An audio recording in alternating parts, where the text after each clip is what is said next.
on va trader.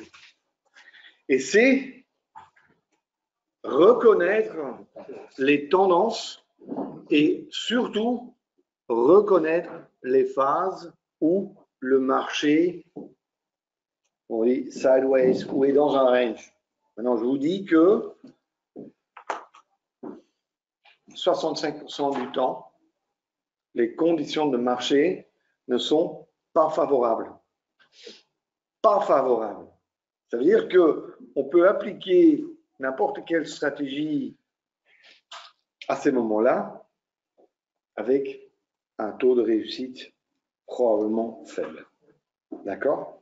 C'est-à-dire que, s'il vous plaît, faites attention. Maintenant, ici, je commencerai avec ce qui est facile, c'est de dire qu'on est dans une tendance. Et vous voyez, qu'est-ce qu'on a? Enfin, c'est quoi une tendance? Bah, c'est un haut plus haut et un bas plus haut, ou un haut plus bas, un bas plus bas, ou encore une fois, haut plus haut, bas plus haut, ou encore bas plus bas, haut plus bas. Quand on a ces deux aspects, enfin ces deux éléments, on peut se dire, ah, on a potentiellement le début ou le démarrage d'une tendance. Et ça sont les moments qui nous intéressent. C'est là où on dit, ah, maintenant, il faut se tenir prêt. La plupart d'entre vous et la plupart des traders sont capables de reconnaître ces conditions, de bien les trader.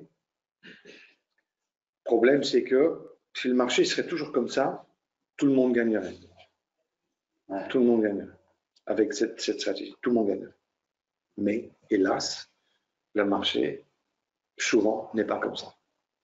Et là, on arrive dans des phases comme celle-ci, qui sont évidemment, à la fin, faciles à reconnaître. Parce que là, tout le monde va me dire, ouais, mais, ok, oui, on voit quand même que c'est le marché va sideways ou dans un range. Oui, mais bon, ben non, je veux quand même vous dessiner quelque chose, c'est que il est clair que si vous le voyez ici, hein, je dessine, ah, vous ne pouvez pas le voir là sur le...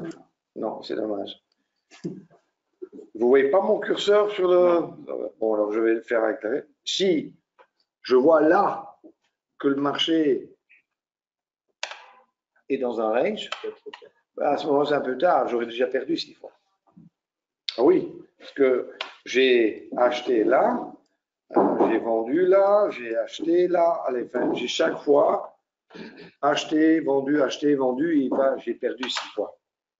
Ça veut dire qu'il faut le voir beaucoup plus tôt. D'accord? Et là, j'utilise l'astuce en scalping, j'utilise la EMA 20. Et en fait, la règle, elle est simple. Tant que le prix reste d'un côté de cette ligne, la tendance existe. Ah, c'est la EMA 20, pas 50.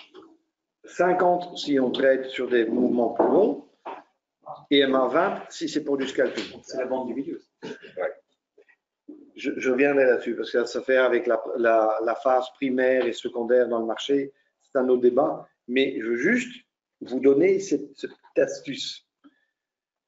Il faut attendre le moment auquel le prix, qui par exemple trade, allez, 2 ou 3 cm au-dessus de la EMA 20, arrive à chuter en dessous de cette ligne aussi de 2 à 3 cm.